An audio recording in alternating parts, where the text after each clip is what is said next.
আমরা জানি পানিতে ডুবে মারা গেলে শহীদি মর্যাদা পায়। সম্প্রতি এক কৃষক 500 টাকা বাজি ধরে 100 ডুব দিতে গিয়ে মারা যান। এ ধরনের মৃত্যু কি শহীদি মৃত্যু হিসেবে গণ্য হবে? মোটেই না ভাই, শহীদি মৃত্যু এত সহজ না।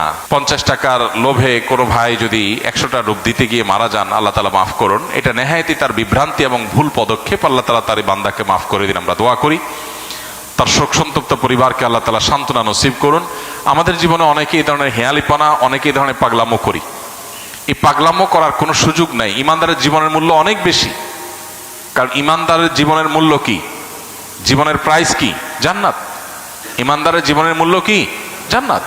মানে জান্নাতের মতো সবচেয়ে ছোট জান্নাত যে জান্নাতি পাবে, সেও এই পৃথিবীর কমপক্ষে 10 গুণ বড় জান্নাত পাবে। এত বিশাল জান্নাত, এত মূল্যবান নেয়ামত যে জীবনের বিনিময়ে পাওয়া যাবে, সেই জীবন 50 টাকা বিক্রি করার জিনিস না।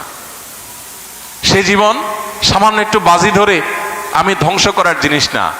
সেই জীবন কিভাবে বিলীন করতে হয়, সেই জীবন কিভাবে উৎসর্গ করতে হয়, এটা শহীদ শরীফ ওসমান হাদিরা দেখিয়ে গেছেন। এটা আবু সাইদরা দেখিয়ে গেছেন কিভাবে সেই জীবন উৎসর্গ করতে হয় মানুষের মুক্তির জন্য। এই যে অন্যায়, এই যে অনাচার সমাজে হচ্ছে, আমরা সেটা বাধা প্রদান করার জন্য যদি বের হই, আমি বলছি না আপনাকে মাস্তানি করতে, আপনি সমাজের মানুষকে অন্যায় থেকে বাধা দেওয়ার জন্য কাজ করেন। এরপরে যদি আপনার উপরে চাপ আসে, বাধা আসে, জুলুম আসে, সহ্য করেন। যদি জীবনও চলে যায়, সার্থক, শাহাদাতের মর্যাদা লাভ করবেন।